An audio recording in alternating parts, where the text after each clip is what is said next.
잘 오셨습니다. 평화 인사를 나누겠습니다. 예수 그리스도의 평화가 여러분과 함께 하시기를 바랍니다. 옆 사람을 향해서요, 예수 그리스도의 평화가 집사님과 장로님과 함께 하시기를 바랍니다. 이제 우리 같이 마음을 모시고 기도하심으로 하나님 앞에 예배를 다 함께 기도합니다.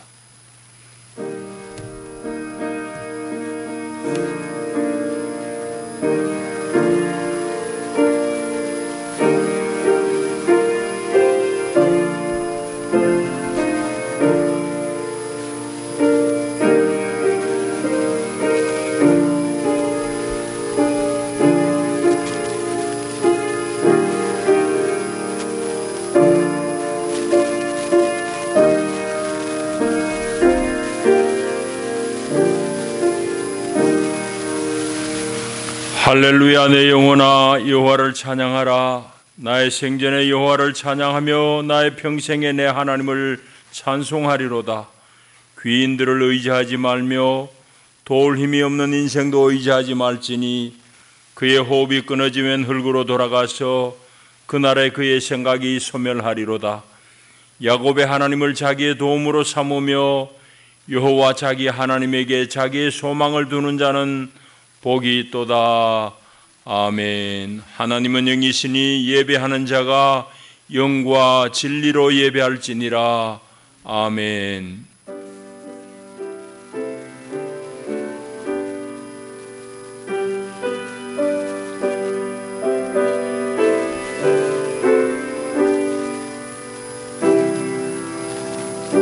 자비하신 하나님, 오늘도 우리를 주의 거룩한 성산으로 부르시고 우리 주를 배울 수 있는 큰 은혜를 주시니 감사합니다. 온 마음으로 주를 기뻐하며 주께 경배하오니 오 하나님, 우리 예배 가운데 좌정하시고 영광 받으시옵소서.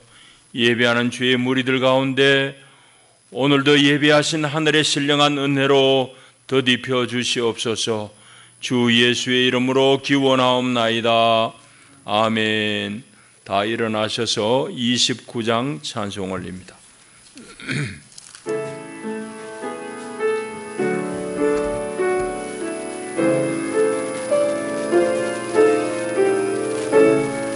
성도여 다 함께 할렐루야 아멘. 주 찬양하여라 할렐루야 아멘. 주 보좌 앞에서 택하신 은혜를 다 찬송하여라 할렐루야 아멘. 만문을 열어라 할렐루야 아멘. 온 하늘을 열라 할렐루야 아멘. 인도자 되시며 친구가 되신 주 그 사랑 끝없다 할렐루야 아멘. 주 찬양하여라 할렐루야 아멘. 찬양은 끝없다 할렐루야 아멘. 거룩한 집에서 준총길이며 늘 찬송 부르자 할렐루야 아멘. 우리 함께 신앙 고백합니다. 나는 전능하신 아버지 하나님 천지의 창조주를 믿습니다. 나는 그의 유일하신 아들 우리 주 예수 그리스도를 믿습니다. 그는 성령으로 잉태되어 동정녀 마리아에게서 나시고 본디오 빌라도에게 고난을 받아 십자가에 못 박혀 죽으시고 장사된 지 사흘 만에 죽은 자 가운데서 다시 살아나셨으며 하늘에 오르시어 전능하신 아버지 하나님 우편에 앉아 계시다가 거기로부터 살아있는 자와 죽은 자를 심판하러 오십니다. 나는 성령을 믿으며 거룩한 공교회와 성도의 교제와 죄를 용서받는 것과 몸의 부활과 영생을 믿습니다. 아멘. 우리 배순천 권사님 예배를 위해서 기도하시겠습니다.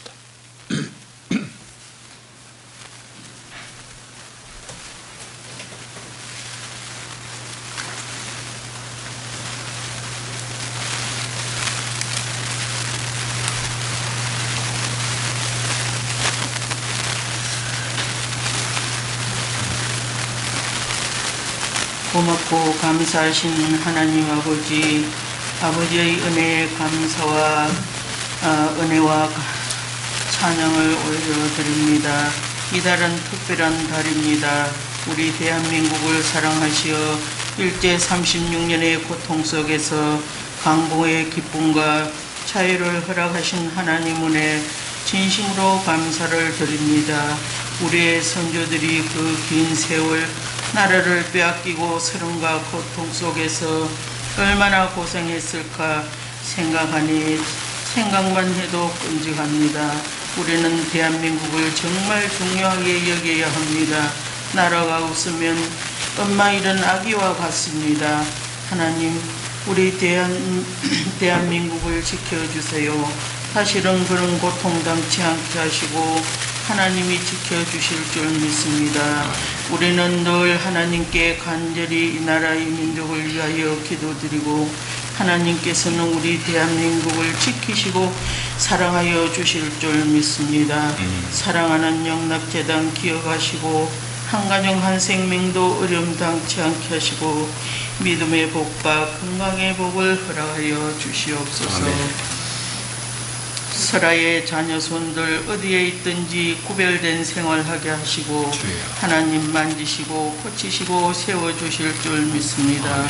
우리 목사님 영육이 강건케 하시고 오늘 귀한 말씀 준비하신 줄 믿습니다. 말씀이 선포될 때 주님의 귀한 음성을 들을 수 있게 하시고 성령 하나님 큰 은혜 주실 줄 믿습니다. 아멘. 몸이 불편해서 교회 출입 못하는 사랑하는 형제 있습니다. 하나님 치료하시고 빠른 시일 함께 은혜 받을 수 있도록 도와주세요.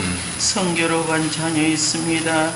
하나님 그 사역 축복하시고 하나님 마음에 꼭 드시는 사역할 수 있도록 성령께서 일러주실 줄 믿습니다. 우리 목사님께 축도받는 모든 성도는 하나님의 신실한 예배자가 되길 원합니다. 예수님의 이름으로 간구기도 올려드렸습니다. 아멘.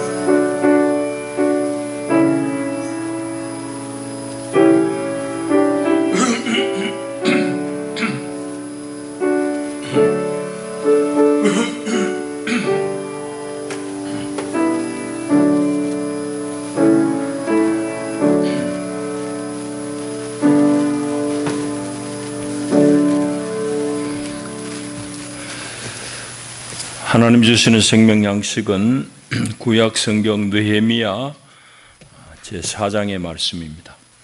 느헤미야 4장 1절부터 20절까지 말씀 제가 받드리겠습니다. 하나님의 말씀을 경청하십시오.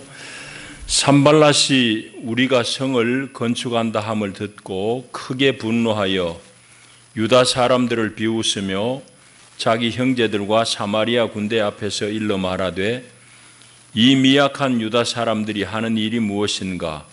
스스로 견고하게 하려는가? 제사를 드리려는가?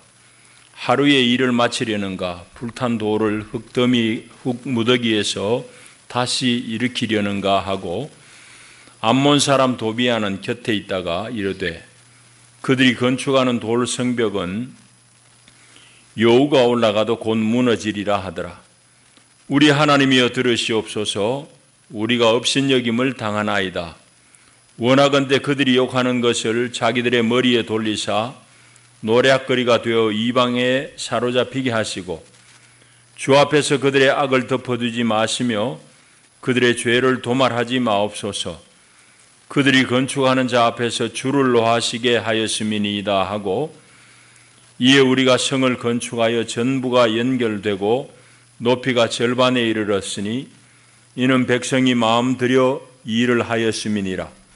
산발랏과 도비야와 아라비아 사람들과 암몬 사람들과 아스도 사람들이 예루살렘 성이 중수되어 그 허물어진 틈이 메꾸어져 간다 함을 듣고 심히 분노하여 다 함께 꾀하기를 예루살렘으로 가서 치고 그곳을 요란하게 하자 하기로 우리가 우리 하나님께 기도하며 그들로 말미암아 파수꾼을 두어 주야로 방비하는데 유다 사람들은 이르기를 흙무더기가 아직도 많거늘 짐을 나르는 자의 힘이 다 빠졌으니 우리가 성을 건축하지 못하리라 하고 우리의 원수들은 이르기를 그들이 알지도 못하고 보지 못하는 사이에 우리가 그들 가운데 달려 들어가서 살육하고 역사를 그치게 하리라 하고 그 원수들의 근처에 거주하는 유다 사람들도 그 각처에서 와서 10번이나 우리에게 말하기를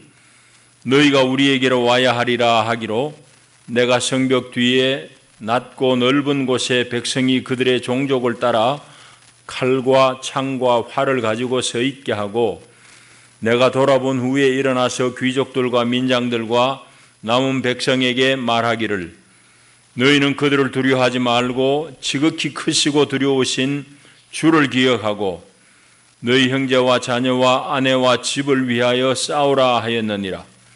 우리의 대적이 우리가 그들의 의도를 눈치챘다 함을 들으니라.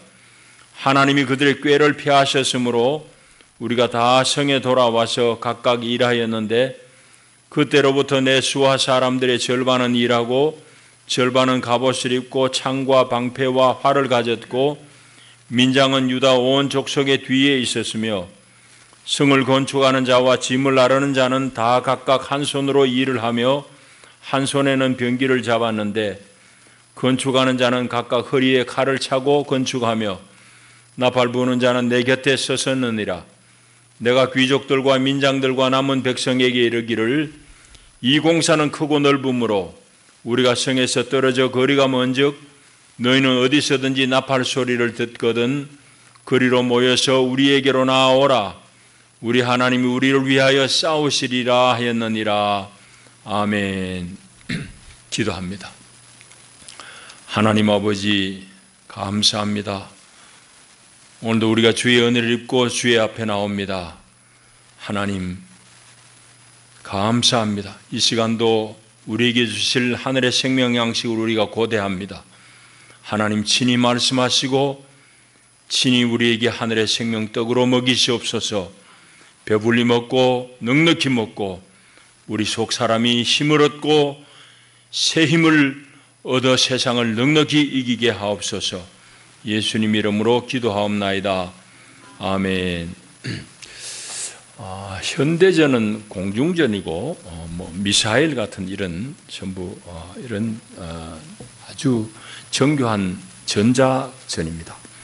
이런 미사일이라든지 이런 게 발달한 후로부터는 이제 성의 중요성이 좀 감소되었습니다.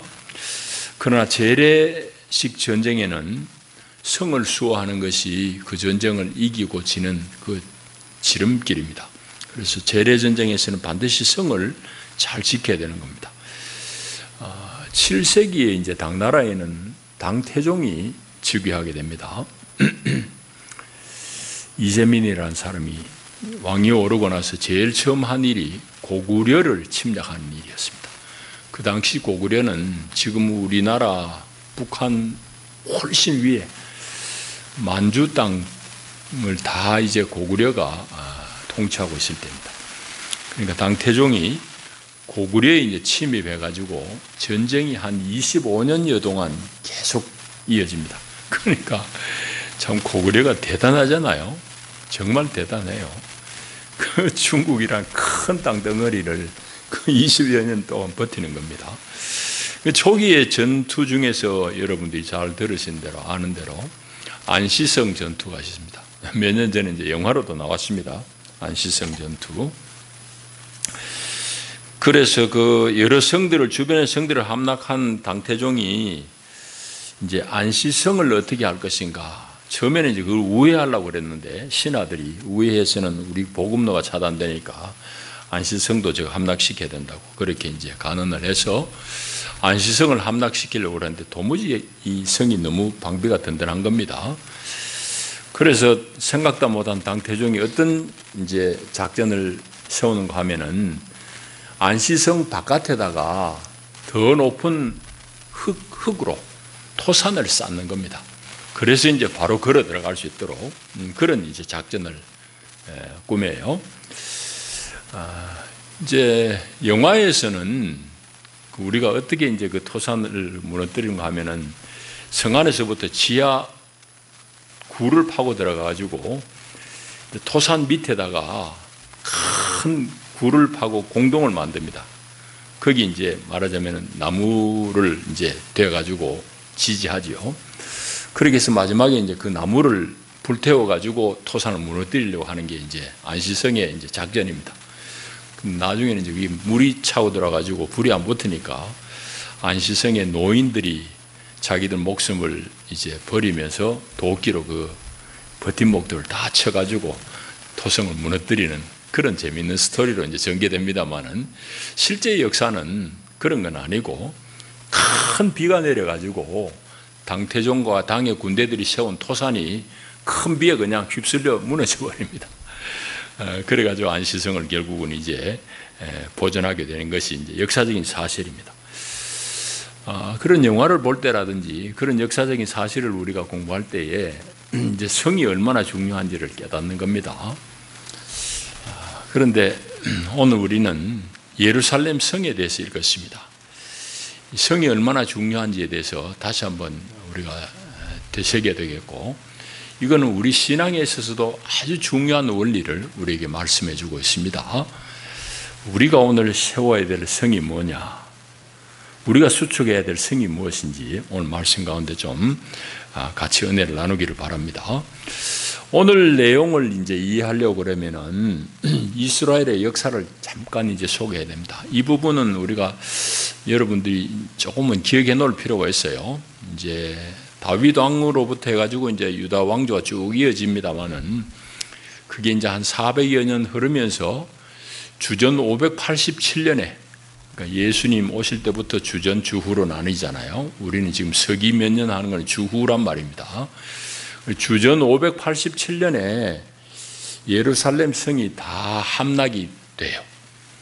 바벨론 군대에 의해 가지고 예루살렘이 다 불타고 성전은 완전히 노략당하고 성전 안에 보물들 다 뺏기고 성벽은 허물어지고, 그게 이제 주전 587년인데 그보다 10년 또 그 전부터 여러 차례 이제 침략을 받았습니다. 그런데 완전히 무너지기 10년 전에 예루살렘이 항복하고 왕으로부터 해가지고 이제 포로로 잡혀가는 사람이 여럿 있었습니다. 그렇게 이제 어려움을 겪다가 주전 587년에 예루살렘 성이 완전히 불타버려요. 그리고 나서는 이 사람들이 이제 바벨론에 다 포로, 전쟁 포로로 이제 잡혀갑니다. 전쟁 포로의 생활이란 것은 뭐 뻔하지요. 거기 가서 노예 생활하는 겁니다. 이제 이렇게 예루살렘을 함락시켰던 바벨론이라는 제국이 예루살렘을 함락시키고 나서 한 50년 뒤에 자신들도 페르시아, 우리 성경에는 바사라고 하는 바사에 의해 가지고 바벨론 제국도 멸망당합니다. 그게 이제 539년이에요. 그 바벨론을 멸망시키고 난 다음 해에 페르시아의 왕이 고레스잖아요. 고레스, 역사책에는 사이러스입니다. 이 고레스라는 왕이 유다인들은 본국으로 돌아가도 좋다라는 칙령을 발표합니다. 칙령을 내려요. 유다인들은 본국에 돌아가도 좋고 돌아가서 자신들의 성전을 세워서 여호와 하나님께 나와 우리 나라의 안녕을 빌어라 라는 그런 칙령을 내려요. 그래서 이제 1차 포로가 귀환합니다. 물론 전체 그 잡혀간 사람들 그 후손들 다 돌아온 건 물론 아닙니다. 일부만 돌아와요. 그래서 1차 포로 귀환해서 이 사람들이 제일 처음 한 일은 불타고 없어진 예루살렘 성전을 새롭게 재건하는 일입니다. 근데 성전을 재건하는 일이 그 순탄하게 끝나지 않아요. 주변에서 방해들이 많아가지고 한 23년 소요가 됩니다. 성전 짓는데. 처음 성전보다는 아주 형편없는 성전이에요. 여러 가지 물자도 딸리고 그러니까 처음 성전 솔로몬 성전보다는 못 미치지만은 그런 대로 아쉬운 대로 성전을 재건하는 것이 한 23년 걸린다고. 그만큼 주변의 적들의 방해가 많았습니다. 그래서 성전을 새롭게 스룹바벨 성전이라고 합니다. 그 성전이 주전 515년에 봉헌이 돼요. 이때 인물들이 중심 인물들이 방금 얘기한 스룹바벨 또 제사장 여호수아 이런 사람들이 중심이 되어 가지고 힘을 모아서 성전을 재건하고 그 이제 솔로몬 성전이 무너졌던 그 터 위에 주전 515년에 스룹바벨을 중심으로 한 성전이라고 스룹바벨 성전이라고 그러는데 그 성전을 봉헌해서 하나님 앞에 바쳐요. 자, 성전은 그렇게 됐는데 그 다음에 남아있는 문제는 이제 성벽입니다. 예루살렘 성이에요. 이 성은 누가 세우는가 하면은 누구 지도하에 세우는가 하면 오늘 나오는 느헤미야입니다. 느헤미야는 페르시아 제국의 왕실의 고위 관리입니다. 왕실의 고위 관리에서요. 정확한 이제 그의 직책은 왕의 식음료를 담당하는 술 맡은 관원입니다. 그런 이제 고위 관리로 느헤미야가 왕실에 근무하고 있었는데 자기 고국으로부터 동생과 여러 사람들이 와가지고 하는 소식이 뭔가 하면은 예루살렘 성이 없으니까 성전은 우리가 겨우 수습해서 지어놨는데 주변의 적들이 수시로 드나들면서 우리를 괴롭힌다고. 그리고 우리 하나님을 모욕하고 우리 이스라엘을 모욕하고 있다고. 그 소식을 듣고는 느헤미야가 이제 금식하면서 하나님 앞에 기도합니다. 기도하고 나서는 느헤미야가 왕에게 나아가지고 왕의 허락을 얻어가지고 귀국합니다. 예루살렘에 돌아와요. 그래서 예루살렘에 돌아와서 성을 잘 살피고 난 다음에 성벽 재건 공사에 착수합니다. 그래서 이 성벽 재건 공사를 착수하고 나서는 52일 만에 한 2달 만에 무너진 성벽을 수축합니다. 이제 느헤미야가 그 일을 해요. 그래서 이 느헤미야를 도와온 왕이 누군가 하면 아닥사스다 왕입니다. 아닥사스다 왕. 아닥사스다 왕은 우리 에스더 왕비의 남편인 아하수에로 왕의 아들이에요. 그러니까 역사책에 등장하는 아닥사스다, 아다르크세르크세스 뭐 이래 돼 있을 겁니다. 세계사 책에는 그 영문으로 읽는 영어식으로 발음하는가에 따라서 이제 그런 발음은 성경하고 조금 차이가 나요. 이 아닥사스다 왕 때에 느헤미야가 왕의 윤허를 얻어가지고 본국 예루살렘에 돌아와가지고 성전을 재건하고 그뿐만 아니라 백성들의 여러 가지 신앙적인 모습들을 재건하는 그 내용이 에스라 느헤미야예요. 오늘 그 느헤미야서 중에서 우리 4장을 읽었습니다. 그런데 성전을 재건할 때 주변에 방해가 많아가지고 그 성전을 재건하는데 23년 걸렸는데 성전을 재건할 때 해방했던 주변 사람들이 성벽을 중수하는데 가만히 있겠습니까? 마찬가지로 해방하죠.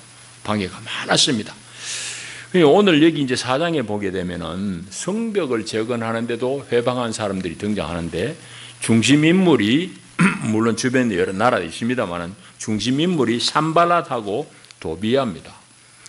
산발랏은 누군가 하면은 이 사마리아의 총독입니다. 다 이제 바사 왕이 파견한 말하자면 지방 행정관이죠. 사마리아는 나라가 망하기 전에 이스라엘 통일된 왕국이 분열된 북쪽 이스라엘의 수도가 사마리아잖아요. 이 사마리아에 주둔하면서 바사 왕의 유익을 챙기는 총독이 바로 이 산발랏이에요. 이 산발랏이 나오고 3절에 보면은 암몬 사람 도비아가 또 나오는데, 이 도비아는 누군가 하면은 총독 산발랏의 신하 부하입니다. 이 두 사람이 아주 이 성벽을 재건하는 일에 있어서 노골적으로 회방을 합니다. 그러니까 이 회방이 보통이 아니에요. 그래서 이 조롱과 회방을 느헤미야가 돌파하면서 성벽을 재건해요. 오늘 본문은 이런 회방에 대해서 느헤미야가 하나님 앞에 어떻게 기도했고 또 어떻게 대처하면서 성을 세워가는지 그 부분을 우리가 읽었습니다. 자, 전체적으로 우리가 그런 정도로 이해하고 본문을 읽어야 돼요.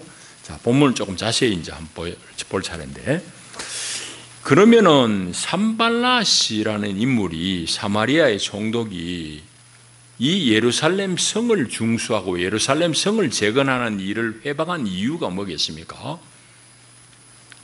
산발랏은 조금 전에 얘기했듯이 사마리아를 관할하는 책임지는 총독입니다. 그런데 사마리아 사람들 입장에서는 예루살렘 사람들을 되게 싫어합니다. 그 역도 성립해요. 예루살렘 사람들은 사마리아 사람들을 싫어합니다. 그 흔적이 신약 성경에 보면 예수님 당시에도 이 유대인들은 사마리아 사람들을 개 취급해요. 사람 취급을 안 한다고 개 취급하잖아요. 이렇게 이제 둘 사이에 이제 원수가 된 과정을 지금 다 얘기할 수는 없고, 하여튼 솔로몬 왕이 죽고 나서는 이스라엘이 통일 왕국이 남북으로 갈라진다고. 남북으로 갈라지고는 서로가 원수가 되어버립니다. 그런 관계가 쭉 이어지다 보니까 산발랏이라는 사람이 사마리아를 책임지고 있는 사람이니까 자기들 백성들이 싫어하는 예루살렘 성이 온전하게 세워지고 거기에 한 정치적인 집단이 세워지는 건 당연히 싫은 거지. 그래서 이제 산발랏이 회방을 했을 것입니다. 자, 그렇게 우리가 이해할 수 있어요. 그러니까 사마리아 사람들하고 예루살렘 사람들하고는 서로 그냥 견원지간이라고 생각하면 돼요. 우리나라도 여러분 올림픽도 그렇잖아요. 다 져도 일본한테는 지면 안 되는 그런 오기가 있잖아요. 우리 그런 게 있어요. 옛날에 당한 게 있으니까. 이 사마리아 사람들, 예루살렘 사람들 그렇게 이해하면 쉽습니다. 그래서 이제 회방하는 겁니다. 근데 이 산발랏이 회방하는 강도가 점점 심해지는데 7절에 보면은 주변 사람들을 자꾸 동원합니다. 산발랏과 도비야와 아라비아 사람들과 암몬 사람들과 아스돗 사람들이 예루살렘 성이 중수되어 그 허물어진 틈을 메꾸어져 간다 함을 듣고 심히 분노하여 함께 꾀합니다. 우리 이래 하자 해요. 처음에는 산발랏 도비야부터 시작해가지고 아라비아, 아스돗, 암몬 다 나옵니다. 암몬은 요단강 건너편 동쪽의 사람이에요. 아스돗은 블레셋이에요. 서쪽의 민족이라고. 아라비아는 남쪽의 사막 지방의 사람들이에요. 그러니까 북쪽의 산발랏 도비야가 동서남북 적들을 예루살렘을 싫어하는 사람 민족들을 다 불러 모아가지고 함께 작당을 하는 거예요. 이런 식으로 이제 회방을 아주 놓습니다. 그래가지고는 이 사람들이 아예 이제 군사적인 공격을 하려고까지 마음을 먹어요. 그게 이제 8절에도 나오고 11절에도 보면은 우리의 원수들은 이르기를 그들이 알지 못하고 보지 못하는 사이에 우리가 그들 가운데 달려 들어가서 살육하고 역사를 거치게 하리라. 계속 위협하고 이래도 성벽 재건 공사가 진행되니까 이제는 물리력을 동원해가지고 군사력을 동원해가지고 이제 이걸 회방하자고 그래요. 이런 정도로 산발랏이 아주 주변의 여러 나라들을 동원해가지고 성벽 재건 공사를 막으려고 그럽니다. 그 과정들은 앞에도 나와요. 이제 다 얘기할 수는 없습니다. 나중에는 바사 왕에게까지 일러 바친다고. 저 유대인들은 아주 고약한 민족인데 폐하, 성벽을 쌓고 나면 자기들이 왕을 세워가지고 왕에게 또 도전할 겁니다. 뭐 그런 식으로까지 하여튼 모략을 해요. 이런 어마무시한 방해가 있습니다.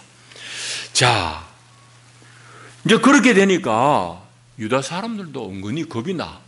자꾸 주변에서 그렇게 회방하고 겁을 주니까 그래서 이제 유다 사람들이 겁이 내는 장면이 여러 군데 나오는데 10절을 보시면은 유다 사람들은 말하기를 흙무더기가 아직도 많거늘 짐을 나르는 자의 힘이 다 빠졌으니 우리가 성을 건축하지 못하겠다고 나자빠지는 겁니다. 이제 느헤미야에게 너무너무 힘들고 이 우리 일꾼들의 힘이 다 빠져버리고 이제 좀 그만하자고. 성전 지을 때도 꼭 같은 과정을 거쳤어요. 그래서 성경 그걸 지는데 23년이나 걸린 거예요. 이 성벽도 마찬가지예요. 이 백성들도 힘이 빠지는 겁니다. 포기하는 사람이 늘어나는 거예요. 자, 그런 형국에 느헤미야가 어떻게 하겠냐는 얘기죠. 참 어려운 일이잖아요. 적들은 우글우글하지. 내부적으로도 단합이 잘 안 되지. 느헤미야가 어떻게 대처하느냐. 느헤미야는 하나님 앞에 기도합니다. 오늘 기도의 전체 내용은 안 나오지만 하나님 앞에 간절히 기도한 장면이 나와요. 소개됩니다. 그래서 4절에 보면은 이런 상황들을 보고는 느헤미야가 기도하는 게 4절에 나와요. 우리 하나님이여 들으시옵소서. 우리가 업신여김을 당하나이다. 원하건대 그들이 욕하는 것을 자기들의 머리에 돌리사 노략거리가 되어 이방에 사로잡히게 하시고 주 앞에서 그들의 악을 덮어두지 마시며 그들의 죄를 도말하지 마옵소서. 하나님, 저들의 죄를 도말하지 말고 죄를 갚으라고 하나님 앞에 이렇게 기도해요.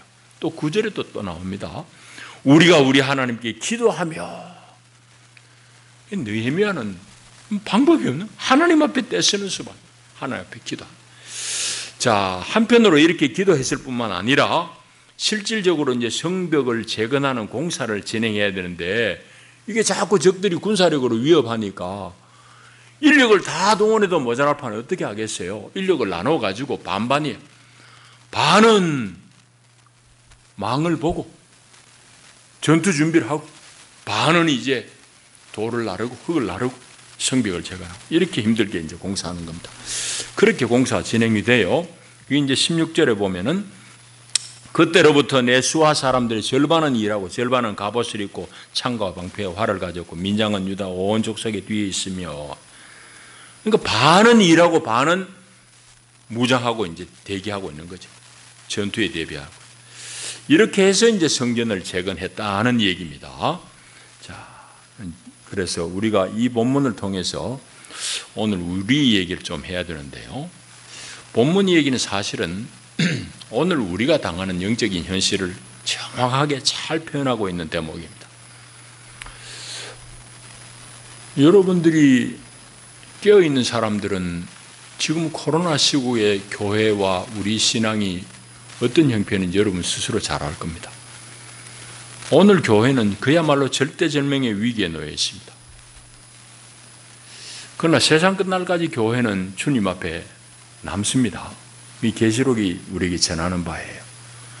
그러나 많은 겉모양의 교회들은 자빠집니다. 참된 성도는 끝까지 남아요. 자, 어쨌든 우리가 지금 경험하는 바대로 코로나 때문에 온 세계가 특별히 우리나라 안에서만 봐도 코로나로 인해서 교회는 많은 어려움을 겪고 있습니다. 아주 적의 노골적인 공격 앞에 노출되어 있습니다. 이거는 오늘 우리의 현실적인 시험이에요. 현실적인 시험이라. 여러분, 오늘 주보 일면을 여러분 나중에 잘 읽어보십시오. 예배 중에는 읽지 말고. 정말 우리 고민이에요. 목사의 고민이고 여러분 고민이라고. 깨어있는 사람의 고민이라고. 코로나라는 것은 오늘 성도들을 하나님 앞에서 분별합니다. 이제 예배가 이렇게 어려워지니까 한 무리의 성도들은 더 예배가 귀하고 간절하고 그런 반면에 또 한 무리의 사람들은 뭐 그렇지 않아도 예배당에 가는 거 뭐 귀찮고 막 좀 쉬고 싶은데 울고 싶은데 뺨 맞은 얘기지. 코로나는 좋은 기회예요. 아이고 목사님 집에서 예배합니다. 제가 보니 집에 예배하는 사람도 많아요. 조회 수가 나오잖아요. 집에서 예배하면 요즘은 다 그거 조회한 사람, 참여한 사람 수가 나온다고. 내가 보기에는 깨어른 사람들 아이고 살판 났습니다. 살판 난 게 아닙니다. 사실은 죽는 길로 찾아가는 거예요. 여러분, 코로나 이후에 우리의 예배가 어떻게 변할 것이고 우리가 어떤 준비를 해야 될 것인가는 오늘 이 시간에 얘기할 수 없습니다. 그건 다른 시간에 제가 다시 한번 정리해서 말씀 나눌 기회가 있을 것입니다. 자, 이와 같이 코로나는 우리에게 우리의 믿음을 아주 시험하고 있다. 이런 시험 앞에서 우리는 어떻게 할 것인가? 오늘 본문을 통해서 우리는 세 가지를 공갈을 나눠야 됩니다. 첫째는 이 지금 예루살렘 성을 중수할 때, 수축할 때 사방의 적들이 달라들잖아요. 여러분들, 우리에게 적의 공격이 있다는 것 반드시 알아야 됩니다. 신앙생활 잘 하도록, 내가 예수님 잘 따르도록 주변의 모든 사람이, 모든 환경이 다 도와주는 것 결코 아닙니다.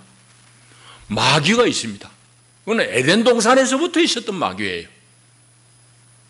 성경은 처음부터 끝까지 마귀가 있다고 이야기합니다.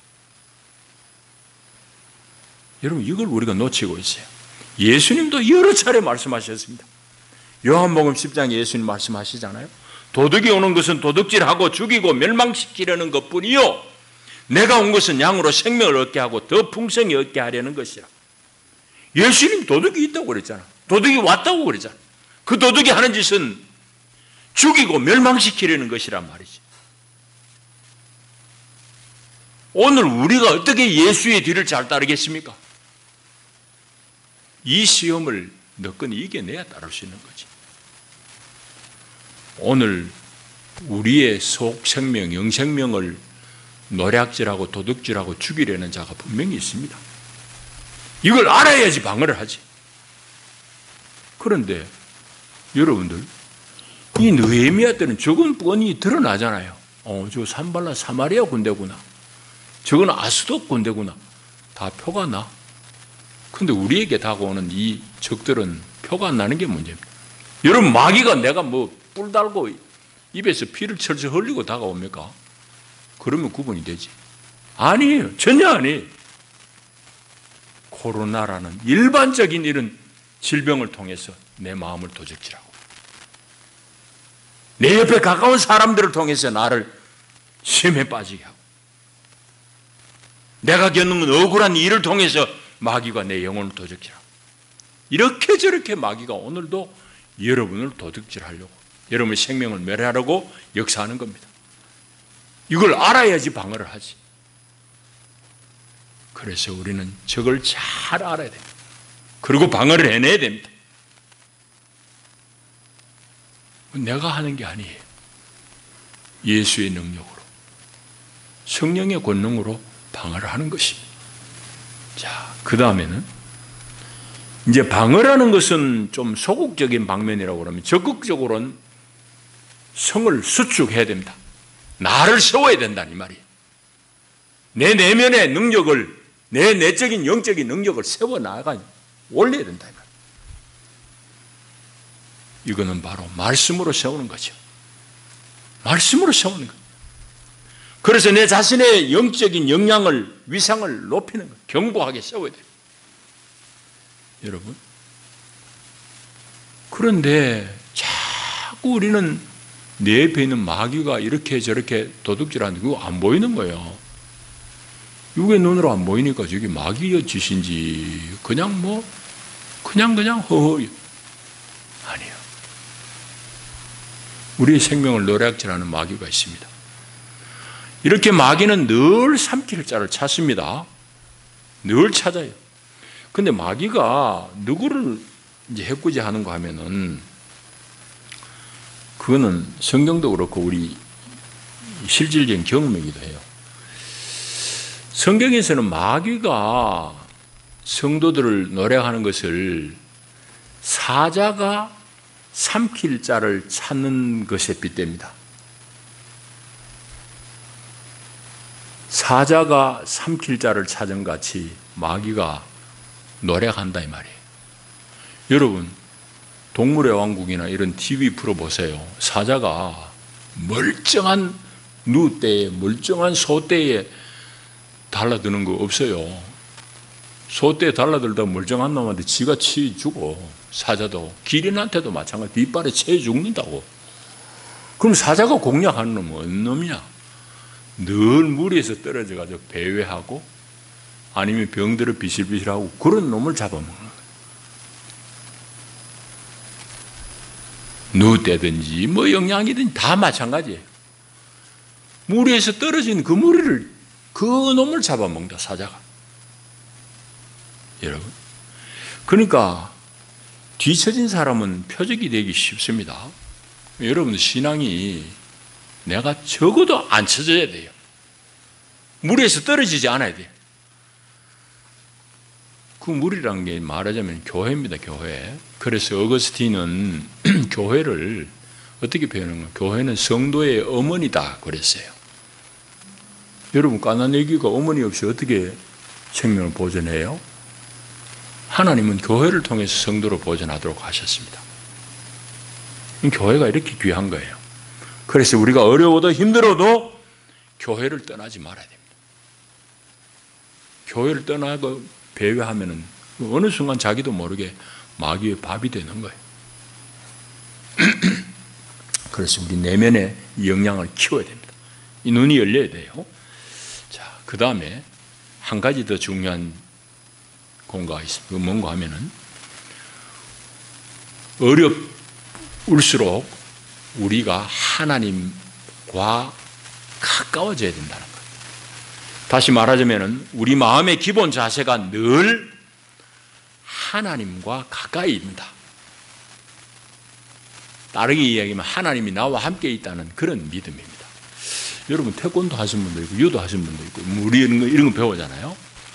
그러면은 중요한 게 뭐죠? 기본 자세, 소위 말하는 품새입니다. 품새. 품새는 그냥 자연스럽게 나오도록 계속 훈련하는 거예요. 계속 훈련. 그 훈련하고 나면 나중에는 자기도 모르게 그게 도움이 되는 거예요. 그래서 이제 이런 운동에도 품새가 있듯이 우리 신앙에도 기본되는 품새가 필요해요. 그 품새는 뭔가 하면은 하나님과 내가 하나다라는 걸 아는 겁니다. 그걸 언제나 놓치지 않는 거예요. 여러분, 느헤미야가 이런 어려움을 겪어요. 얼마나 답답한 상황이에요. 얼마나 답답해요. 내우외환이지. 주변에서는 적들이 우울하지, 위협하지. 안에 내부적으로 유다 사람들 중에 아이고 이제 우리 그만하겠습니다, 못하겠습니다, 나답해지는 사람이 있지. 그야말로 내우외환이잖아요. 느헤미야가 어떻게 돌파합니까? 기도하는 것을 통해서도 또 오늘 그의 느헤미야의 자세를 통해서도 우리가 배워야 될 공과가 커요. 느헤미야 보십시오. 5절에 보면은 주 앞에서 그들의 악을 덮어주지 마시고 죄를 도말하지 마세요 하면서 그들이 건축하는 자 앞에서 주를 노하시게 하였음이니이다. 건축하는 자 앞에서 하나님 당신을 노하게 했지 않느냐고. 그건 산발라시 하나님을 노하게 한 건 아니에요, 사실은. 그런데 느헤미야는 자기는 하나님과 완전히 합치된 삶을 살고 자기 생명이 하나님 안에 있는 사람이기에 자기를 능멸하고 욕하는 것이 바로 하나님을 욕하는 것이다. 그걸 하는 거예요. 하나님과 일체감이 없는 사람이 어떻게 이런 말을 하겠어요? 거짓말이지. 과장된 말이지. 아니에요. 느헤미야는 정말 하나님의 사람이에요. 그러니까 이런 말을 해내는 겁니다. 또 보세요. 또 몇 절이죠? 또 나옵니다. 그런 장면이. 저기 20절에 한번 가서 보면은 마지막 절에 너희는 어디서든지 나팔 소리를 듣거든 그리로 모여서 우리에게로 나오라. 우리 하나님이 우리를 위하여 싸우시리라. 싸우는 건 자기들이 싸우는 거지. 전쟁 준비하는 것도 자기들이 전투 준비하고 있지만은 우리 하나님이 우리와 함께 싸울 것이다.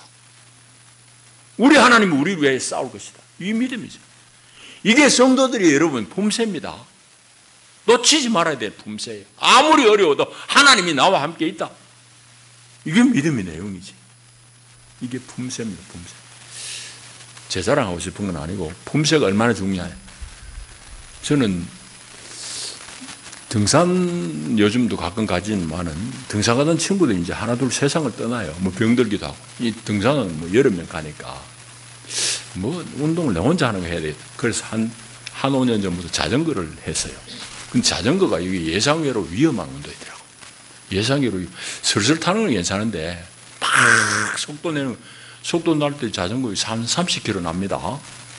선수들만큼은 안 되지만 30km, 시속 30km 상당히 빠르잖아요. 자빠져 봐요. 근데 품새를 잘 익혀놓으니 자빠질 때 크게 안 다치더라고요. 하여튼 어떻게든 굴러요. 잘한 건 없지만 제가 나온 학교가 유도를 잘하는 학교입니다. 그래서 중고등학교 한 5년 유도를 했으니 이 자빠지는 거 잘 자빠지는 거예요. 나도 모르게 굴러요. 그럼 품새를 익힌 거예요. 내 몸이 익힌 거지. 여러분, 우리의 믿음이 마찬가지예요. 언제나 내가 하나님과 함께 있다는 거, 이게 우리 품새가 되어야 돼요.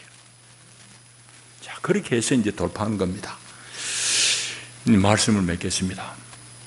여러분, 정말이에요. 예수님이 하신 말씀이 그대로 우리에게 성취되고 있습니다. 예수님이 말씀하신 그 마지막 때의 여러 징조들이 우리에게 현실로 다가오고, 정말 이거 10년, 20년 전에 이게 여러분 다 계시록을 읽으면서도 그래요. 해와 달이 빛을 잃으며 하늘이 까매지고, 뭐 해와 달이 빛을, 여러분 해와 달이 빛을 잃는 일이 지구상에 수시로 일어납니다. 지금 산불이 있고 이런 데 보세요. 뭐 해가 안 보이는 거냐. 저게 현지 뭐 하늘에 등이 하나 떠 있는지. 온갖 처처의 재난과 전쟁과 지진의 소문이 일상입니다. 산불을 여러분 보십시오. 뭐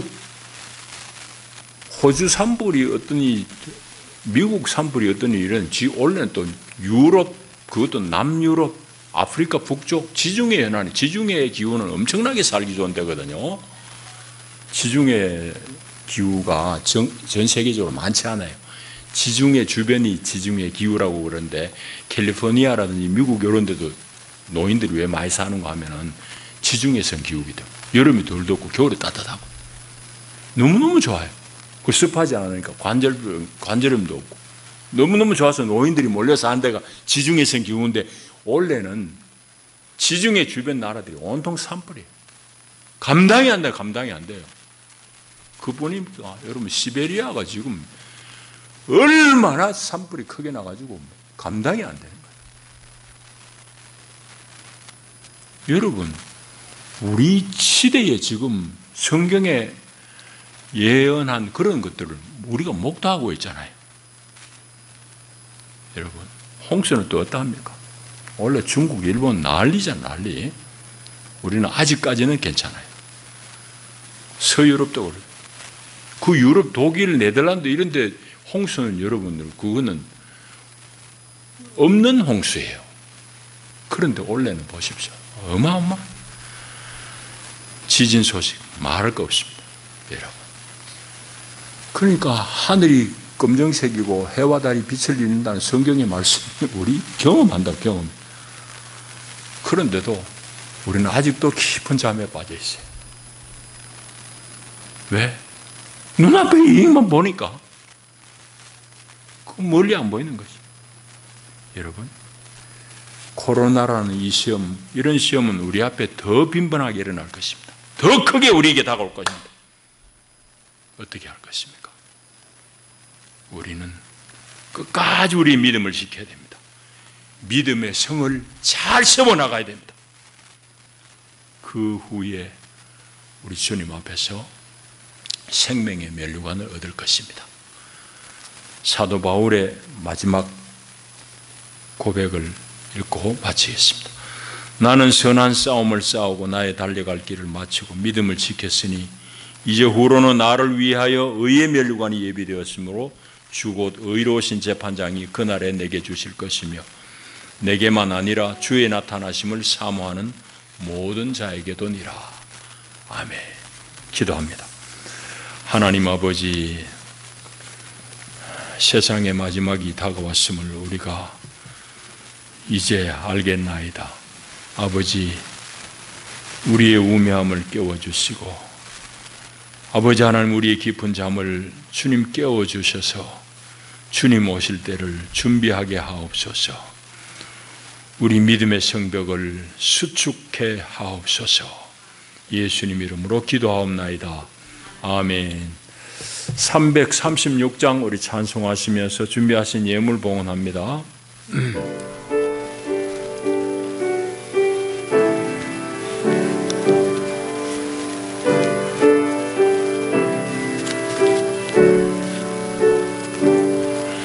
환난과 핍박 중에도 성도는 신앙 지켜 이 신앙 생각할 때 기쁨이 충만하도다. 성도의 신앙 따라 죽도록 충성하겠네. 옥중에 매인 성도나 양심은 자유 얻었네. 우리도 고난 받으면 죽어도 영광 되도다. 성도의 신앙 따라서 죽도록 충성하겠네.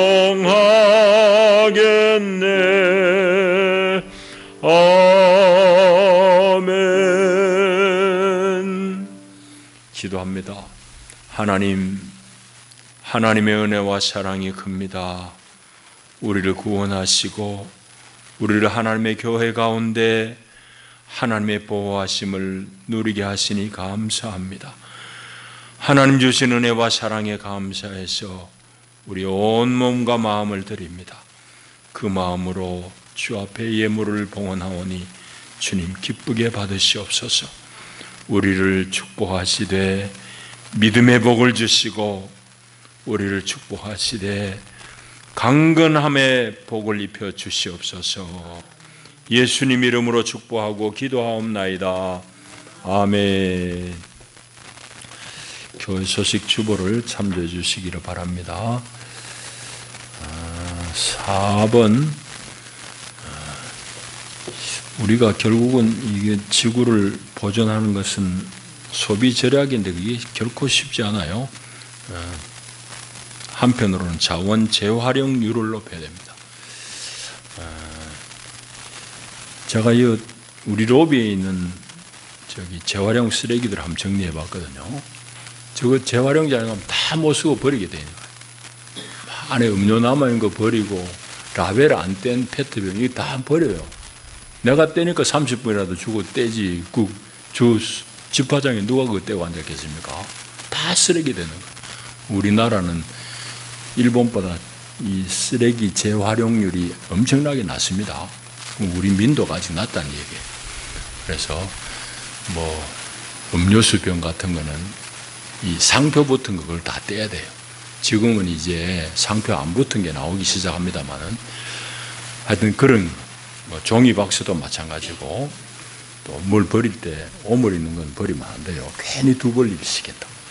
그래서 재활용률 꼭 높이시기 바라고 나가실 때에 떡이 준비되어 있습니다. 서양떡. 떡 먹을 때마다 성도의 교제를 생각하시고서 떡을 드시기 바랍니다. 자, 우리 일어나셔서 인사를 나누겠습니다. 잘 오셨습니다. 반갑습니다. 환영합니다. 네. 405장.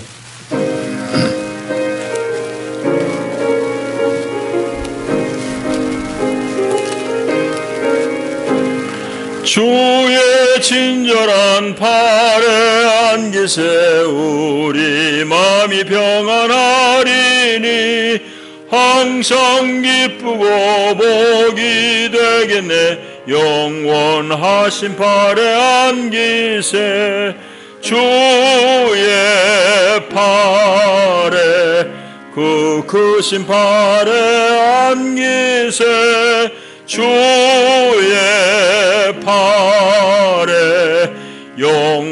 선하신 발에 안기세. 아멘. 오늘도 보배 언니가 없어가지고 우리 서연이가 반주 잘했어요. 하나님 복을 받으십시다. 주 예수의 은혜와 하나님의 사랑과 성령의 교통하심이 참으로 어려운 가운데 있는 저희들, 특별히 우리 영안의 성벽을 잘 재건하고 이 어려운 난관을 극복하기를 결단하는 하나님의 사람들과 저들의 가정과 경영하는 모든 일 가운데 영원히 함께 하시기를 축원하옵나이다. 아멘. 아멘.